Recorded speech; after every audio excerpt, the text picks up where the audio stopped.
अस्सलाम वालेकुम। तो कैसे हैं आप स्टूडेंट्स? आज हम डिस्कस करेंगे एम्पीरिकल फार्मूला कि जो हमारे पास एम्पीरिकल फार्मूला है वो क्या होता है, और इसको हम डिटेल से डिस्कस करेंगे ताकि जो हमारा टॉपिक है ये अच्छी तरह कवर हो जाए। तो अपने टॉपिक को अच्छी तरह कवर करने के लिए हम जो है एम्पीरिकल फार्मूला के पहले कुछ डेफिनेशन पॉइंट्स वो देखते हैं। उसके बाद जो है हम इसको लेके चलते हैं एग्जाम्पल वाइज। सबसे पहले हम बात करते हैं एम्पीरिकल फार्मूला होता क्या है। तो एम्पीरिकल फार्मूला सिंपलेस्ट फार्मूला है, ऐसा फार्मूला है जो कि हमें क्या करता है, सिंपलेस्ट होल नंबर रेशो देता है। क्या देता है? Simplest whole number ratio.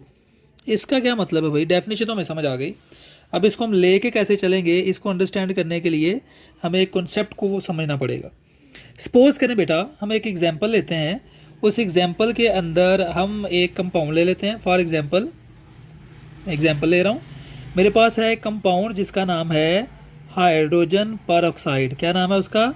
Hydrogen peroxide. तो बेटा जो हाइड्रोजन परऑक्साइड होता है ना, उसके अंदर 2 हाइड्रोजन एटम्स होते हैं और 2 ही ऑक्सीजन एटम्स होते हैं। तो हम क्या करेंगे, इनकी ज़रा सिंपलेस्ट रेशो लेके देखते हैं। देखें, एक तरफ आप लिख लें H रेशो और एक तरफ आप ले लें ऑक्सीजन। तो इनमें बेटा कितने कितने हैं? ये 2 हैं हाइड्रोजन, और ऑक्सीजन कितने हैं? ये भी 2 हैं। तो अगर इनकी सिंपलेस्ट रेशो ली जाए तो 2 1s are 2 and 2 1s are 2। तो आप अगर फोकस करें कि हाइड्रोजन और ऑक्सीजन की जो सिंपलेस्ट रेशो आती है वो 1 1 की आती है। तो हमारे पास जो फिर फॉर्मूला आएगा सिंपलेस्ट रेशो वाला, वो आएगा H1 एंड O1।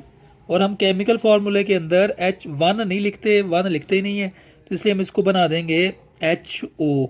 तो जो HO है बेटा, ये आपका एम्पीरिकल फार्मूला है हाइड्रोजन परऑक्साइड का। Empirical formula of hydrogen peroxide. इसी तरह हम एक और एग्जांपल लेते हैं। एक और एग्जांपल को अंडरस्टैंड करने के लिए हम एग्जांपल नंबर 2 की बात कर लेते हैं। एग्जाम्पल नंबर 2 के अंदर बेटा अगर आप फोकस करें तो आपके पास एक कंपाउंड है, मेरे पास एक कंपाउंड है ग्लूकोज। मेरे पास कौन सा कंपाउंड है? ग्लूकोज। अब ग्लूकोज के अंदर बेटा 6 कार्बन होते हैं, और ग्लूकोज के अंदर 12 हाइड्रोजन होते हैं, और ग्लूकोज के अंदर 6 ऑक्सीजन होते हैं। तो अब ये 3 एटम्स हैं। तो हम इन 3 एटम्स की रेशो ले लेते हैं।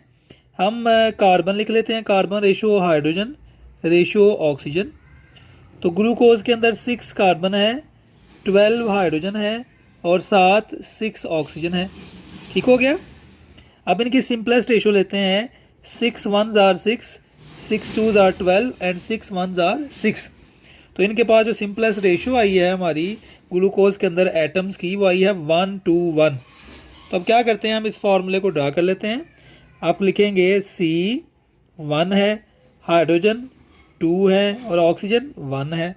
तो जैसे मैंने आपको पहले बताया है कि हम 1 1 नहीं लिखते, तो ग्लूकोज का जो एम्पीरिकल फार्मूला बनेगा, ग्लूकोज एम्पीरिकल फार्मूला EF लिख रहा हूँ, जो बनेगा वो क्या बनेगा? CH2O। तो इस तरह बेटा आपके पास एम्पीरिकल फार्मूला क्या हुआ? एम्पीरिकल फार्मूला हुआ simplest whole number ratio. Whole number क्यों कह रहे हैं? हम इसको फ्रैक्शन में नहीं ले सकते, पॉइंट्स में हमने होल नंबर लेना है, 1 2 3 4। ठीक है ना? तो ये आपने इसको अच्छी तरह अंडरस्टैंड कर लेना है। आई होप आपको एम्पीरिकल फार्मूला समझ आ गया होगा। Thank you so much. अल्लाह हाफिज़।